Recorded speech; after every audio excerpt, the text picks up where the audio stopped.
Greetings. I am Tom Earl. I know you could be anywhere, so the fact that you are here today sharing your greatest gifts, your time and energy, it means the world to me. I hope you know that in this moment you are valued, you are loved, and you are appreciated just as you are.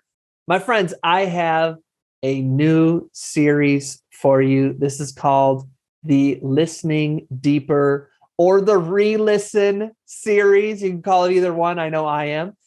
Now, you may have heard this intro before. We are using the same intro for this series. So have no fear if you're listening to this again and thinking, oh, I've heard this episode before. Don't worry.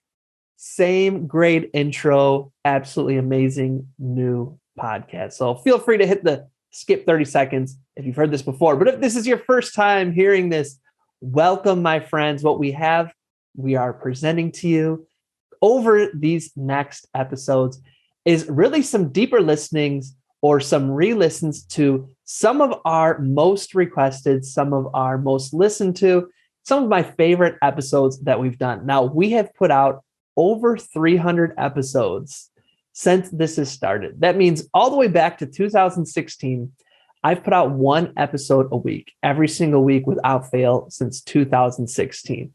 That means there's a lot of really awesome interviews, solo episodes. There's some really great things in there that you probably haven't heard if you're just joining us, or even if you're a longtime listener. So what I want to do is pull together a number of my favorite ones and your favorite ones that you have listened to or that have been listened to before you. And I want you to either hear them fresh for the first time or give them a re-listen yourself. I'm telling you, I have re-listened to each of these and really just thinking about where I was in my life then or the wisdom from then that applies to now, because some of these are going to be from 2016. Some are going to be from last year. Some of them are going to be, weeks before everything that went down in 2020. So I want to share these with you as a gift going into the time vault of our episodes. And really, I invite you to go through these with new ears, with new hearts, because we are new people here in this moment. Now, I invite you to let me know if you listen to it, what year do you think this week's episode was from? And I'd love to hear your thoughts. My friends, I look forward to sharing this Listening Deeper as we re-listen series with you. Let us jump into this week's re-listen. Here we go.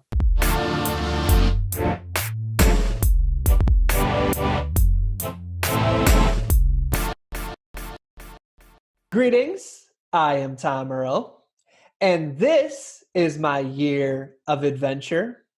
We know you could be anywhere, so the fact that you are here today sharing your greatest gifts, your time and energy means the world to me. I hope you know that in this moment you are valued, you are appreciated, and you are loved just as you are. As you can see, I am not alone. I have an amazing guest. He goes by the name of Timothy Mays. What's going on, Timothy? Hey, how you doing, Tom? Hey, I am feeling blessed and I'm grateful that we finally got you on the show. So Yeah, thank you. yeah, absolutely. Thank you for having me. It's an I honor. appreciate you. Do you mind if I introduce you to the folks out there via your bio? Yeah, sure. Yeah, it's fine. Okay. Yeah. Timothy Mays is an educator, artist, and published author. He received his master's in higher education from Loyola University Chicago in 2016 and continues to dig deeper into his research around exoticism, disposability, and the healing of Black bodies. As an artist and spoken word poet, Timothy has competed in the National Poetry Slam, Ink Slam, college and university poetry slam invitationals, and countless other events. He is now conducting spoken word and critical pedagogy workshops that give students and community members a space to develop their voice and materialize their thoughts. Timothy recently released his first poetry and affirmation book entitled And Still I Rise to Fantasize, which attempts to channel Black resilience in the face of consistent trauma while having the unwavering courage to strive toward being holistically well. Timothy has devoted himself to making sure that people from low-income communities are prepared for and comfortable with the possibility of advocating for themselves to ensure that a true sense of community is accomplished. Very, very powerful work that you're doing, Timothy. I appreciate you. I appreciate Yes. So we always start the episode off with a prompt. it. Okay. Bios are great, Yeah. and they're pre-written, and it's like the part of it that I can research about you. Right, right. But we want to know this. We want to know if you really knew me, like a Yeah. friend or Yeah. a family member who's always maybe even razzing you a little bit. If Yeah. you really knew me, you'd know that. Yeah. Yeah. If you really knew me, you know that as much as my bio sounds really like heavy in terms of the work that's being done, that who I am as a person and just the way that I like to build community is very light and very joyful and really kind of built around the space of really just loving and enjoying the company that I keep with folks. I think a lot of times folks, they see the work that I do and hear my bio and the things that I'm committed to, and they automatically assume that that is coming from a space of negativity or some form of hate or whatever the case may be. But really it's rooted out of love, right? Love for people and love for folks who really want to have a genuine sense of community and a genuine sense of knowing and appreciating themselves and those who they are closely connected to, and understanding that it's a part of a larger scope of understanding how we as a world and as a whole can create a true and greater sense of community as well. So, yeah. That's awesome. I appreciate that. Yeah, sure. Let's take people back. A little like Uh, comic book, yeah, yeah. born origin story. Okay. Did you know, the third grade, fourth grade, eighth grade, did you know I want to be a poet, community Yeah, activist? I want to yeah. study pedagogy. Did you know all those things? I don't know if I knew for sure, right? But I think there were some early signs of it. And I think I just needed to have those things nurtured, and to be poured into and watered, and for lack of a better metaphor. I remember when I was in the second grade, I started writing poetry in the second grade, and I wrote a poem actually for a young lady who I was very interested in the second grade, right? And so that was kind of the start of my poetry experience. But it kind of built out and kind of metastasized as time went on, particularly because of the different experiences that I was having as a young person, right? Like going through my high school experience and my high school journey. Folks don't know the story, so I'll tell it a little bit here. But I grew up in the San Francisco Bay Area, and in a particular neighborhood and town that I grew up in, my mom was on drugs and my father was a drug dealer. And so I was actually born with crack cocaine in my system, and I was taken from my mother at birth. And I was in special education for a certain period of time. Doctors believed that my brain wouldn't actually fully develop, and that I was going to have some struggles in terms of education and, being able to function and things like that. And so as I kind of navigated and went through high school, I had a very difficult time, particularly because of the social or the environmental things that were going on within my house, right? My mom was, free from her drug addiction, but still battling with, her own personal things as well, or personal traumas and things that she needed to heal from. And so she was dating someone at that particular time that our family knew wasn't necessarily good for her. And as kind of an act of rebellion, I didn't take my schoolwork too seriously. And I was also, prior to being a poet, I played baseball for 18 years. And so my family is very well known for playing baseball in the city where we grew up. And so I started to move away from this idea and identity of being a baseball player and really wanted to find my own way in my own lane. And my senior year of high school, I wrote a poem that basically kind of, I want to say, was like a personification piece about music and how music is kind of like interwoven into every culture, no matter what the culture is. And from that performance, teachers who never really looked at me as someone who was capable of, really being able to intellectually engage. Looked at me very differently after I did that poem. And I also realized for the first time, after I performed, that was the first time that I had a full 3 minutes for people to listen to me say what I needed to say without interruption. And I realized and understood that if I could get my high school to sit down for a whole 3 minutes and listen to me, how powerful would it be if my parents could do the same? And so my mother and my father got an opportunity and a chance to hear me perform and speak. And that created a lot of conversation for our family. So poetry is kind of taken this place of and created this space of healing and conversation in our family in a way that I don't think any of us imagined that it would. I appreciate you, having the courage or sharing that with us. Oh yeah. It means a lot. Yeah. What do you think it was about poetry that called you? Because I know we've interviewed a lot of people who do poetry with young people, Yeah. and they're always saying, "Oh, it's hard for us to get young men involved in Yeah. poetry." Yeah. So, what do you think it was about for you that called you? Yeah.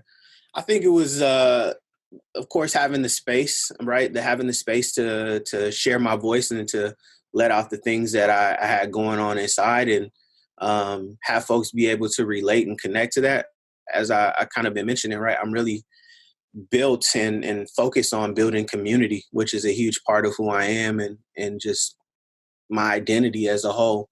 And so when I realized that by sharing my story, that other people would connect to it and in some way, shape, or form, get something from it, whether they identify with a similar story or they just felt something or felt like they knew or they found out something about me that they didn't know before that, that there was a true gift in that, right? And being able to do that. And I think about, in particular, the fact that some of the traumas and experiences that I've had, as my life has progressed, the more that I've been vocal about them, the more free I've become from those things, right? Being able to suppress them and keep them down have, created more traumatic experiences for me. But the more that I'm able to vocalize them, the more I allow myself to be free. And, subsequently, a lot of other folks are starting to create some conversation and become free from things that they're experiencing as well. So that's where I really see the power and recognize the power of what poetry can do, whether it's spoken or written, just having the ability to create conversation for those who may not feel like they have a voice at all. I love that. Yeah. So poetry was one of the first main tools to express and Yeah. to heal. What would you say were some of the other building blocks? Or so around 18, you transitioned from baseball player identity to I'm a poet. Yeah. What would you say happened were some other things that started to add to your identity and your healing and where you are now? Yeah, sure. I think being around like-minded folks who were having similar experiences. I think also I at that point in time, I did get things together academically, and I was able to take some courses at the collegiate level. And for the first time, I was exposed to classes and courses that spoke about African history. And for the first time, I really saw myself in education, opposed to, or not opposed to, but in addition to the traditional kind of folks that we're introduced to in public education, right? During Black History Month, a lot of times we're introduced to, or we talk about Martin Luther King and, W.E.B. Du Bois, Frederick Douglass, Harriet Tubman, right? The folks who have, kind of been celebrated quite a bit in American history, but I didn't really learn about the Moors and folks who created, who had 250,000 manuscripts in libraries and first universities in Timbuktu until I got to into my undergraduate studies, right, and learning about ancient Kemet and master teachers and folks who who came to Egypt to learn from these folks. And when I learned those things, it totally awakened something inside of me that allowed me to understand that education is for me. It is something that I could see myself fully being invested in, and it's something that I'm, totally worthy and capable of achieving and diving deeper into. And it wasn't until I actually was able to see myself in it that I truly felt invested in and tried different things. So that was a big piece for me as well. What was your major? I was a sociology major in undergrad. So I was a sociology major with a minor in Africana studies. And then I dabbled in I dabbled in business law for so like in a whole nother corner and arena. But I dabbled in business law as well, but sociology with a minor in Africana studies, and then got my master's in education as well. So. And were you in a fraternity? Yeah, I don't know if you can see a I flag. can. Okay. Yeah. So I did. I became a member of Alpha Phi Alpha Fraternity Incorporated, and that was big for me too, right? And I, depending on your positionality, some people are for it, and some folks are against it. But for me, it was big and it was huge because, again, was someone who had a lot of different traumatic experiences growing up. I didn't have a lot of men who I trusted, right? And so this process of becoming a member of Alpha was huge for me because I had to rely on and trust all of these men who I just met. And so it gave me a truer sense of understanding, male relationship in a very intimate way. And I had to get outside of my comfort zone of feeling and believing, that other men would, attempt to hurt me or harm me in any way. And so that was huge. It was really, really huge for me. But even more so than that, I think one of the things that was really big about it was this thought process of if I needed to find 100 like-minded men, 100 like-minded Black men, or folks who I could just quickly identify with in the sense of the experiences that I was having at that particular time as a first-generation college student. Who can I contact? Who can I build with? And so for me, in that sense, that really became I want to say a revolutionary process for me, but it really opened my eyes to the possibility of seeing Black men in the way in which I had seen them, and now giving me this new narrative of what can be done collectively. That's awesome. Yeah. What for you was, one thing that I'm hearing is a lot of the ability to give name to what you went through as a young Yeah. person. Yeah. And I think so much of what people carry that stuff is because they can't name it. They're not able to identify, well, I was acting like this or that because of this. Yeah. Where did those tools start to enter into your life where you're able to look back and that's why this, that's why that? When did you start to experience that? Yeah. I think those things really started to come into play once I started working in higher education. So when I was I want to say a junior in undergrad, I became an RA at Cal State Dominguez Hills, where I went for undergrad. And at that particular time, this was like at the start of folks really having conversation about diversity, equity, and inclusion, right? And at that point in time, restorative justice and affinity circles and things of that nature were really starting to come about in the educational space, at least. And from those spaces and from those opportunities, I really started to reflect and hear other people's story. And once I began to hear other people's story and their experiences, it gave me the confidence to feel like I could share my own. And I think too, more so than anything, I say this all the time, but I think one of my greatest gifts from God has been my ability to observe and to pay attention to what's happening and what's taking place. And so when I thought about the, generational context in my family, all of the folks who had struggled and had a lot of issues in my family, were folks who I found out in my adult years had a lot of issues that they suppressed, right, and that they kept to themselves. And having these regular conversations about what's going on in our life and in our family wasn't normal for us. And so, in addition to that, my undergraduate experience in having various roommates and meeting folks who had a different upbringing than me kind of exposed me to different ways of operating and conducting, right? Going to a friend of mine's house and seeing his family, his mother, his father, both in the home, and seeing how they communicated gave me a different perspective about how I could go about doing things. And from that, I started to take pieces from all the different people that I was meeting about the ways in which I saw them conduct themselves and how they communicated with each other.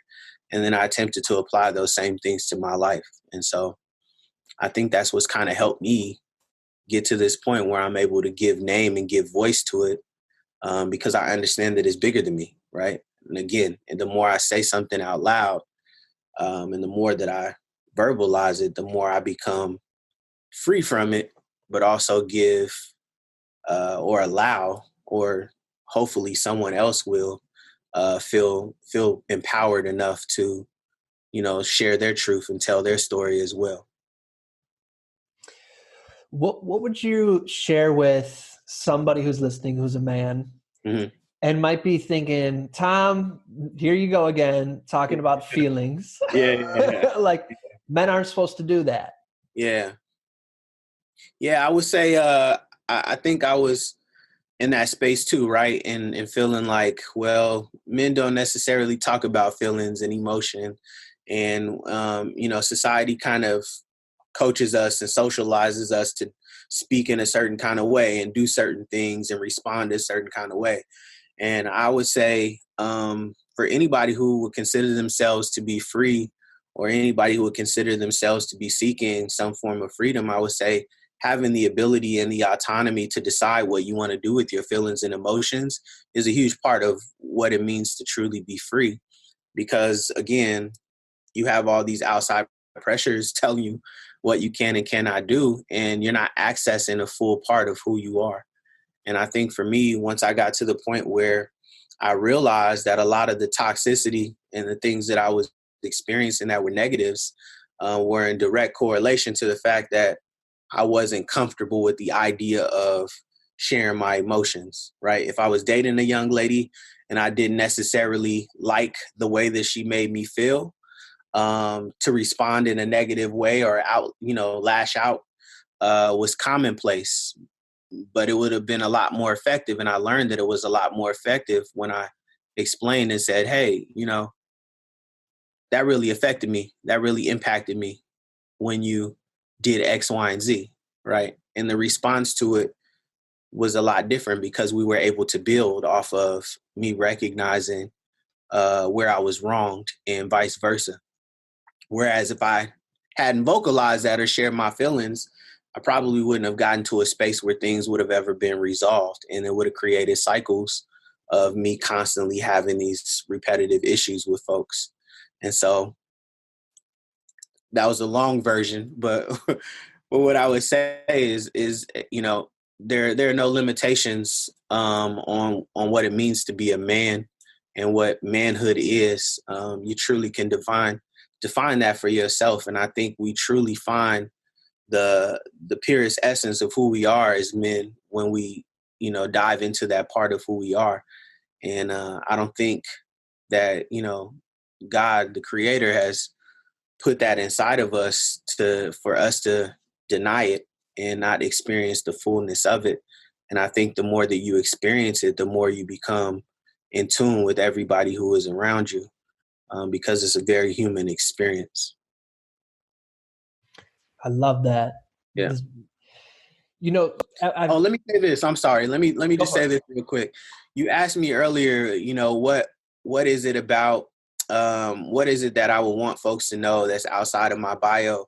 So one of the things that I've tried to be very intentional about saying, even in helping folks understand, because I think this really explains like where my feelings and my desire to express my emotions comes from, but also how my experience growing up was very conflicting to that.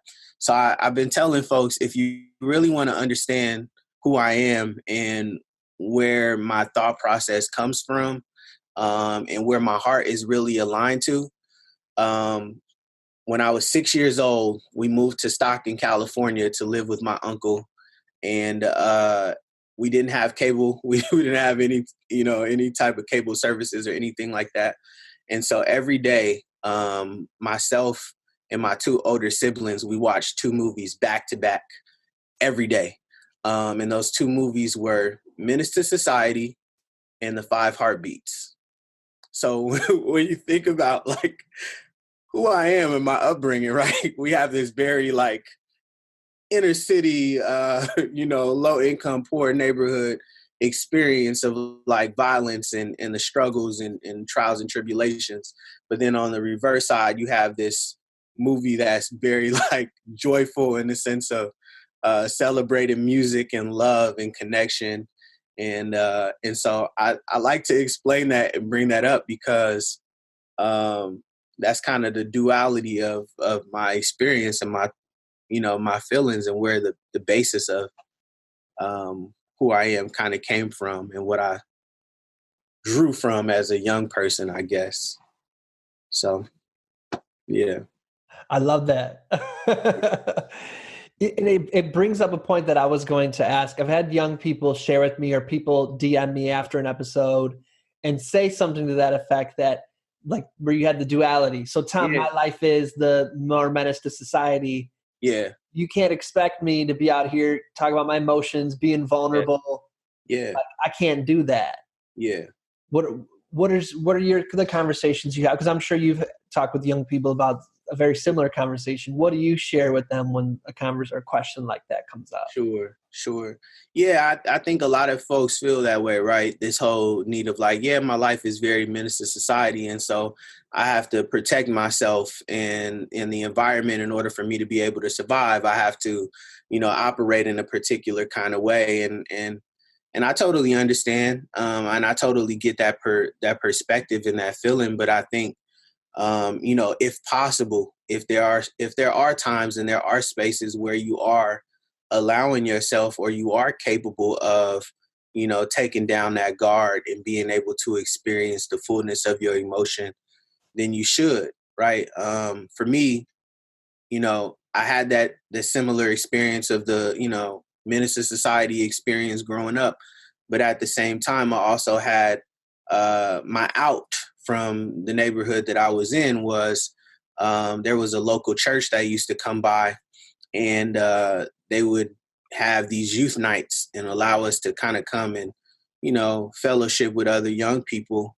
And that kind of gave me a different perspective because I felt like I was in a safe space and it gave me the chance to kind of engage and talk to other folks and hear what their experiences are. And I think when you start to think about the duality of it all, some people may or may not agree, but I've always said I think I had to operate in a space of there's a time to be a lion and then there's a time to be a lamb.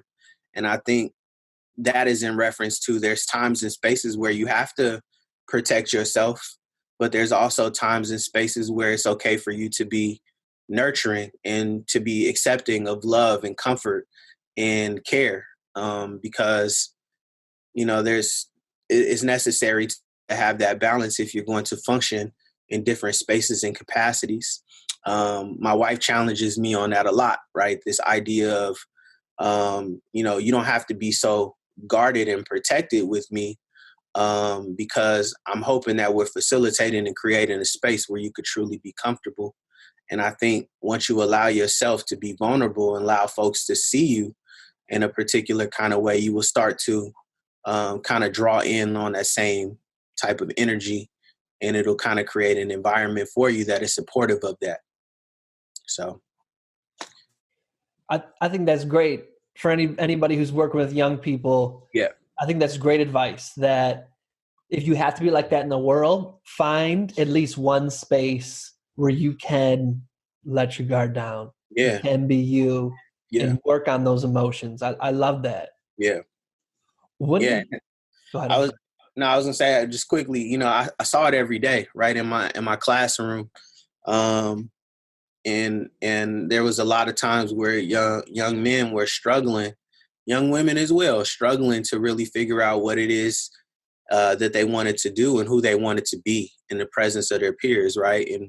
And trying to figure out, do I want to be this super tough person, or do I want to, be somebody who is open to expressing their emotions, and trying to figure that whole piece out. And I think, once they really realize, like, as long as I'm being true to myself and true to my experience, you're getting the authentic version of who I am, and that's what's most important, more so than you having a particular perception or reputation of who I am. When my truth comes through, um, you'll truly understand who I am and operate accordingly. So When you were sharing at the beginning, and it kind of ties into this, where if you really knew me, you'd know that the bio, all that's coming from a place of love and yeah, kindness and heart. One thought that came to mind for me, and it kind of ties into this, is do you ever feel that you need to start there because of people's perceptions of Black men is the opposite, that like, oh, you're angry and you're hard and all of these kind of things? Do you think that that also ties into young Black men or young Black boys struggling with, or if society's telling me I should be this or perceiving me as this, that it yeah. makes go ahead, I'm sorry. No, yeah, no, I get what you're saying totally, 100%. Yeah, I have a poem called The Zoo, and one of the parts of the poem, it really talks about that, right? And this feeling and sense of like, as a Black man, right? It doesn't matter if I have on a suit and tie, or if I speak in a certain way or a certain manner. Um, there is going to be some form, the feeling that there's going to be some form of judgment or reaction to who I am. And so I think for me, one of the things that I attempt to do, and why I share those things about love and community and care, early on, is because I think, oftentimes that's something that's not associated with Black men. But I think in addition to that, when folks hear the term pro-Black, I think people oftentimes think that means anti-white.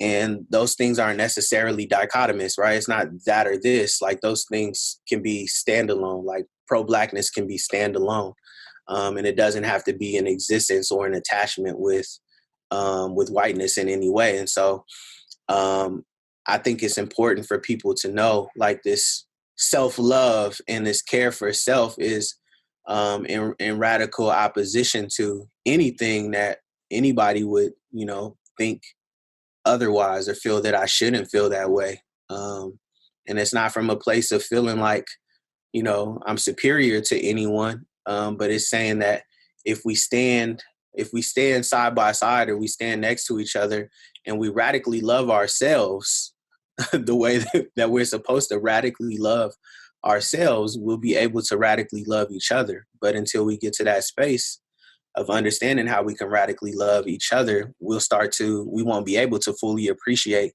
anybody else. Right. And so I think that's one of the greatest things that I've learned, even just through my journey, is the more that I love and I appreciate myself, the more I have the capacity to love and appreciate somebody else's uniqueness, right, and what they bring to the world. So, I mean, well yeah, said. yeah, Underneath a lot of that, or at the heart, at the core, mhm. sounds like a grounding in spirituality for you. Am Yeah, I sure. hearing that correctly?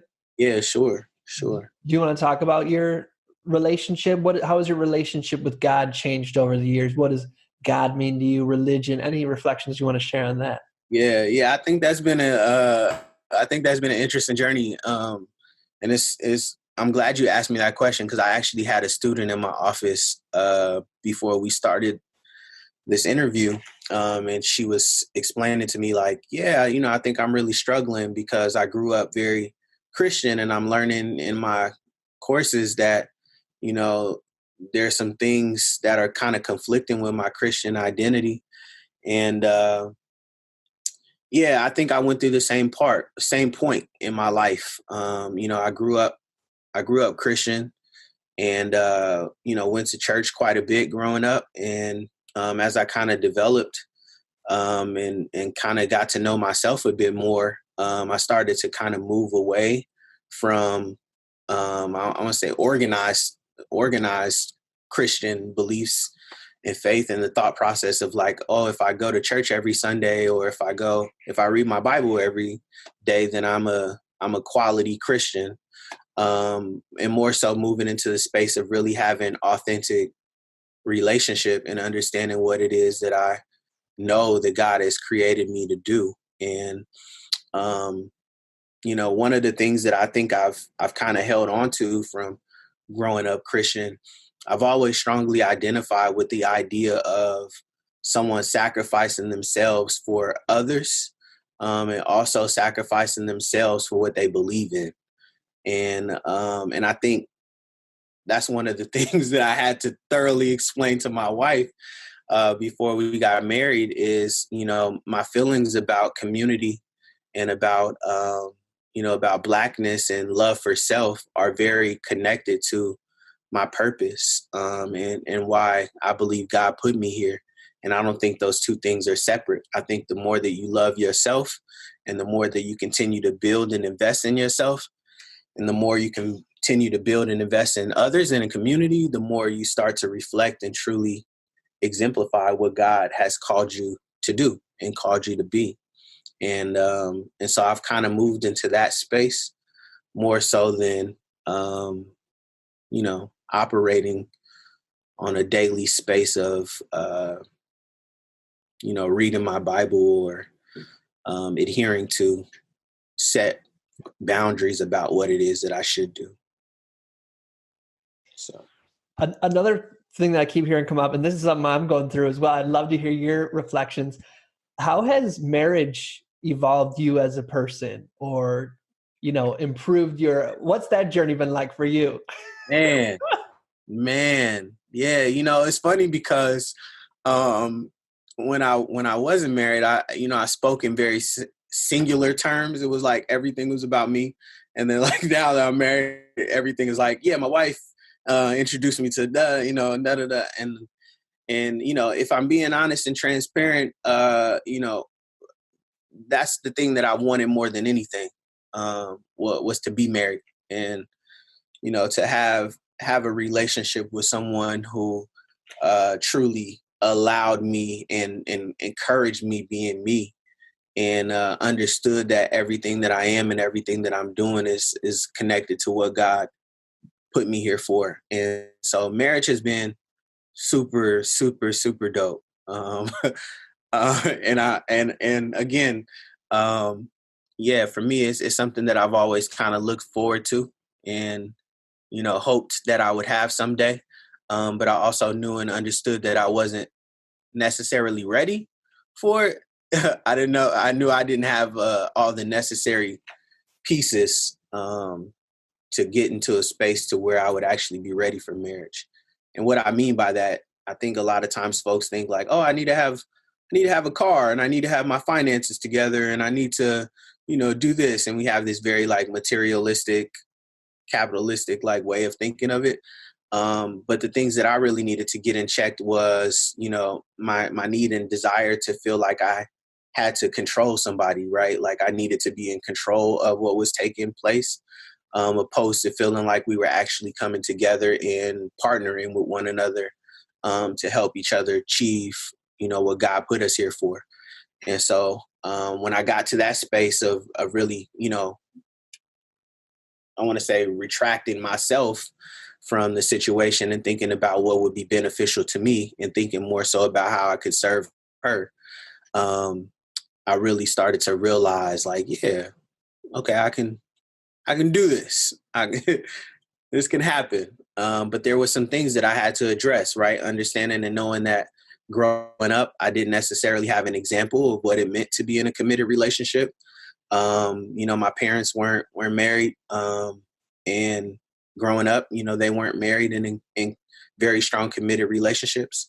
They were actually in serial monogamous relationships, and I thought that was kind of the way to operate. If one thing isn't working out in a relationship, you move to another one. And then I realized as time went on, that I was valuable and that I had a huge amount of worth and a lot to give to the world and to somebody else. And once I recognized that, I really started to look at myself and think about the things that I needed to be able to work on and develop so that way I can give my best self to someone else. And then two, lastly, moving away from this narrative of looking at my wife as a possession, right? As if she belongs to me. And, some of my friends are like, what are you talking about? You all are one. That's your wife. And the reality of it is I'm experiencing my wife. She doesn't belong to me. I was gifted an opportunity to be a part of her life. And once I understand and operate in the space of knowing that at any point in time, I could be taken away from her, she could be taken away from me. It allows me to know and understand that at these points in times that we are together, it's important for us to respect each other and to serve each other, so that we can both be well together and move forward and build. So. If you don't mind sharing a little bit of a roadmap for people listening who might see themselves in some of the ahas you had. Yeah. Control, it's a big one for a lot of people, especially myself, and I think a lot of people who've experienced trauma. Yeah. Control is a coping mechanism. Sure. Do you mind talking a little bit about that? Yeah, sure. Yeah, much like you were saying, right? Control is a coping mechanism, and I think a lot of times we use it to protect ourselves from, being hurt by folks. But what I've learned is that control and vulnerability oftentimes cannot work in the same space, right? And if you're going to truly allow somebody to see who you are and to trust them with all of who you are, and know that if they do challenge you, it's only to make you better. You have to allow yourself to relinquish control. And then also you have to understand truthfully and honestly, you don't have control over anything. What you have is perspective. And so if you allow yourself to understand and know, I don't have control over any situation. I just have the ability to adjust to whatever the situation may be or what may become of it. And I think when you realize that, and you understand that, it allows you to move and operate in a different capacity. So, for example, this has probably been one of the biggest things, or was one of the biggest things for us when we first decided to get together. My wife, she grew up in a family. Her family was pretty well off financially, and I grew up in a complete opposite situation. And we were trying to make the decision of, are we gonna do our finances, or are we gonna do our separate and then have a joint account? And and what we realized was, for her, it was never my money, it was always our money or the money in her family. And for me, it was the opposite. It was, well, this is what I work for and what I have to contribute, and this is what I'll do in order to make sure that we, are taken care of. And so what I learned from that situation is, the same thing is kind of true in terms of control and things that you need from the other person. Sometimes you might not necessarily get everything that you need from your partner, and that doesn't mean that that person is making you unhappy or they're not satisfying you within the relationship. Sometimes that means that you need to figure out who are the folks in your life that can be that additional piece to help you be whole, right? So a lot of my friends have certain qualities and characteristics that my wife doesn't necessarily have. And that doesn't make her a bad person, but that allows me to know and understand that if I need this particular thing, I should probably seek it out in my friends, opposed to impressing upon my wife that she needs to be a certain way. And that for me was a huge thing in terms of understanding control, because I'm asking her to be something that I need her to be, and it's impeding on the fact that she is who she is. And so once I moved away from that space of trying to mold her into something, you know, opposed to just allowing, and I hate to use the language allowing, because I don't allow her to do anything, but opposed to just accepting and understanding that she is who she is. I kind of put myself in this space of, you know, trying to tweak things. So I had to get out of my way. You know, I had to step to the side and realize and know that she's a blessing and a gift to me. And if I, want to continue to experience her as a blessing and a gift, I need to be understanding and committed to the idea of adjusting and building with her, opposed to asking her to build in the way that I want her to build. Yeah. I appreciate that reflection, and I hope people are taking notes, Yeah. because that was huge. I appreciate that. Oh yeah. Oh yeah. Oh yeah. So right now we're in Black History Month. You had alluded to Black History Month earlier. Yeah. Yeah. In our household, what I'm hearing is in your household as well, we celebrate Black History Year. Yeah. But Yeah. we just going extra hard this month. Yeah. So right. So I like to ask guests during this month, who is someone that's contemporary or from history that doesn't make the top 5 Black history people that are shouted out? You mentioned the Moors earlier, but who are, contemporary from history? Who are some people you want to put on people's radar? Yeah, sure. Oof. Wow, that's a good question. The Moors are definitely one that I would say. But in addition to the Moors,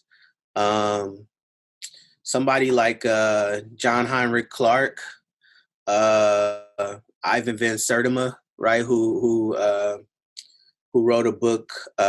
Excuse me, I'm butchering the title, but They Came Before Columbus is the title of the book, if I'm not mistaken. And who else? Ta-Nehisi Coates. Not a lot of folks know who Ta-Nehisi Coates is, but he's a really prolific writer in this day and time that we're getting the chance to experience. And it might be a stretch to some people, but I liken him to a James Baldwin of today, and to really be able to experience the work that he's done and he continues to do is amazing. But I think even more so than that, Zora Neale Hurston is huge, super huge influence. Patricia Hill Collins, Bell Hooks. Bell Hooks, I tell folks all the time, Bell Hooks is my second mom. Bell Hooks has really challenged me to really think about what masculinity means for me as a Black man. She has a book titled We Real Cool, which was inspired by Gwendolyn Brooks, her poem. And so in addition to that, thinking about folks like my mom, right? Oftentimes we think about Black history, it's always like someone super, known.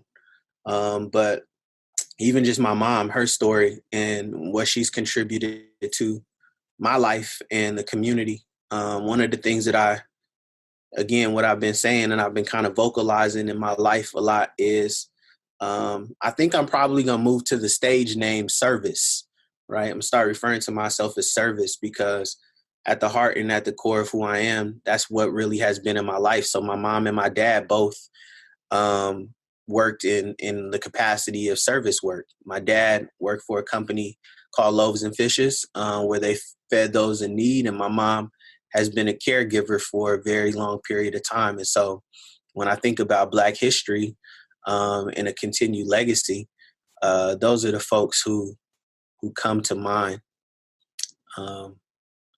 Yeah. I can go all day, but those are the ones that come to mind. Mansa Musa, um, Abubakari the third, Mansa Abubakari the third. A lot of folks don't know who he is, but he was very pivotal. Actually led a voyage and brought some 60,000 men and women on a voyage from Mali to the Americas, or what we now know as the Americas, some 2,000 years before Columbus even even set sail. So finding out about folks like that is huge and essential to understanding the impact of Black history and what folks have contributed. I love that. Yeah.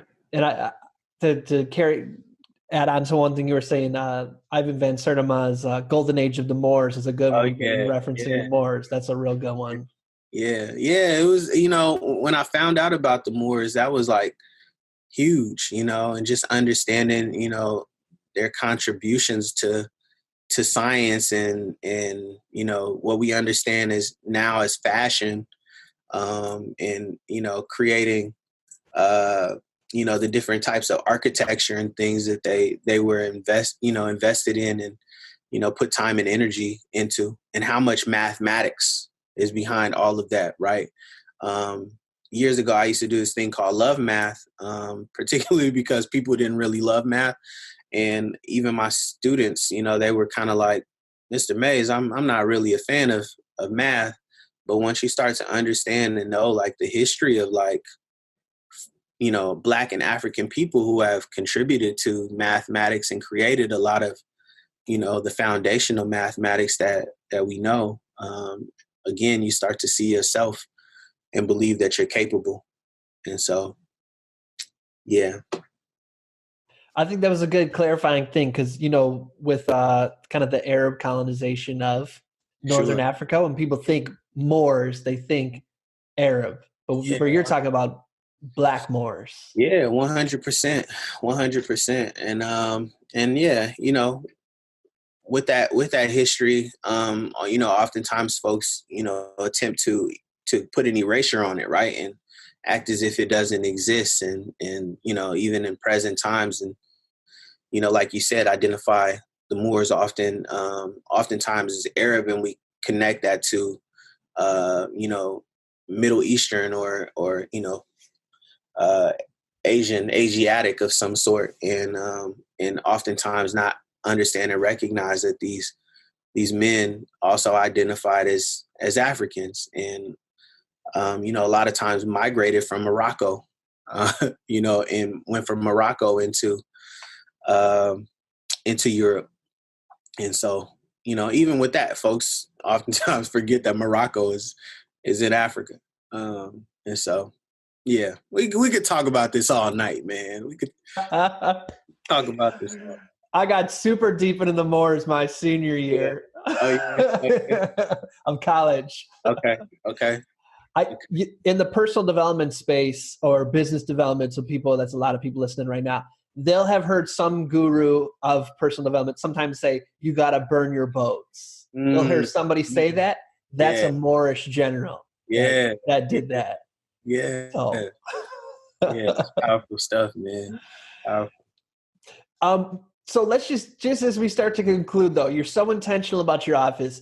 Anything else you want to highlight? So you got 2 books on the back wall. Anything you wanna reference? In the office. Yeah, that we can Oh see. man. So many good Yeah. conversation starters. Bring something to light. I got an opportunity to hear Dr. Joy DeGruy speak, and she talked a lot about post-traumatic slave syndrome.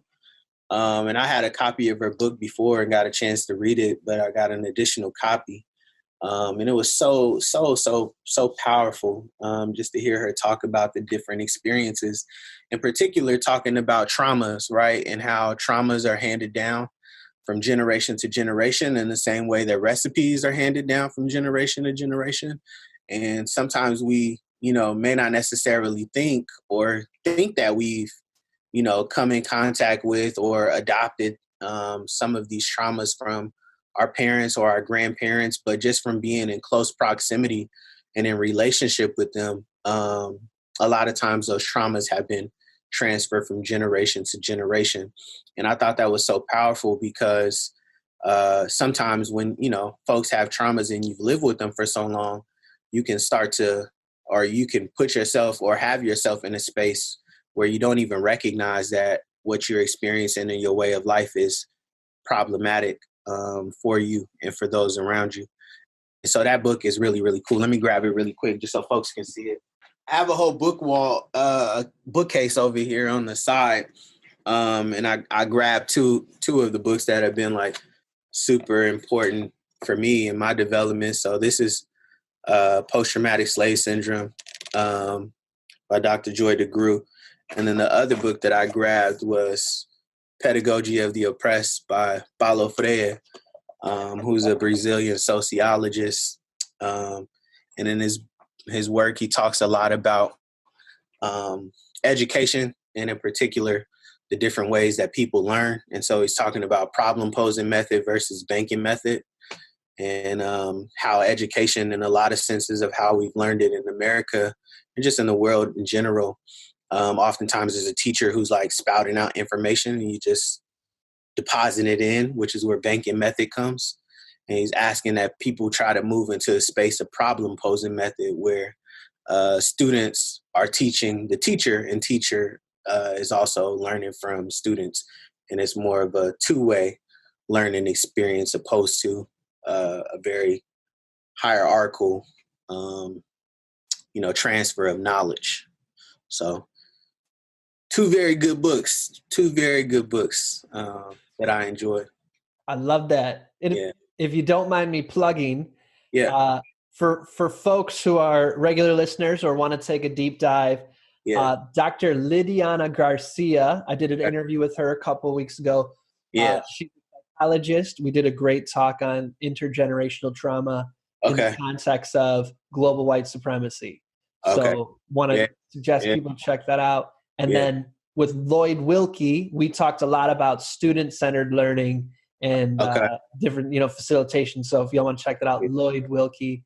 So just Okay. wanted to plug those for folks who want to, And if we're talking about books, I have a book, like you said, called "And Still I Rise to Fantasize," that I wrote at the beginning of 2019. And that book really kind of tracks my journey from literally the chapters go from the first chapter is trauma.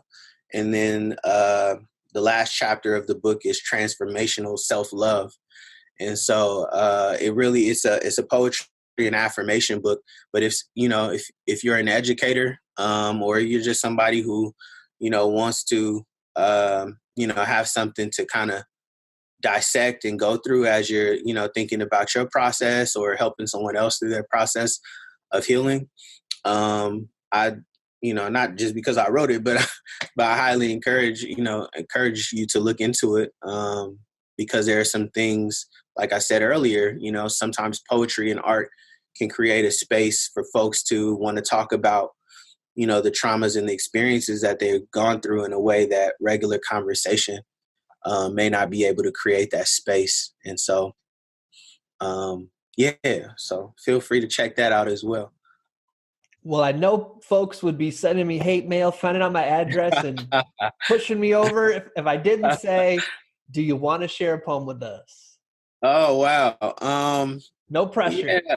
No, yeah, I can. I try not to, like, I don't know if I could stand up and perform it, but I'll share a piece for sure. You want one from out of the book, or do you want one from, just one of my performance pieces? I personally like the memorized ones, but it's your space. You do your thing. Okay. I'll do a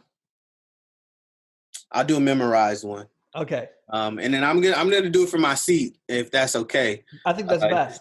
Just be in the camera, and I may get a little loud, so I don't know if I have a editing system that'll equalize all of the volumes at the end. Perfect. So do your thing. Perfect. Okay, so this poem is one that I mentioned earlier in the interview, called "The Zoo." Here it goes. Zoos of all the best animals. It's the one place you can go to see all the different species that you will otherwise only see on TV. They've got lions, chimpanzees, birds with colorful beaks, and butterflies that makes me think that God tapped into his inner child when he created them. The last time I went, I saw an elephant lift a tree trunk with his snout, saw a koala bear eat a snail, make a funny face, then spit it back out. I was having a good time. Until the little boy next to me asked the question that will unearth the oldest tree. He asked, why does everything from Africa always end up in cages? My world is now silent. Can't help but feel how humble the wind blows on the back of my neck. When you are staring at your reflection in the plexiglass home of 100 wild things, common and familiar are the last words you expect to mumble. But I've learned that in this world, people will tap the glass of the box that they put you in, taunt you and snap their best photos when you look your most aggressive. Freedom is as fake as the habitat we call city.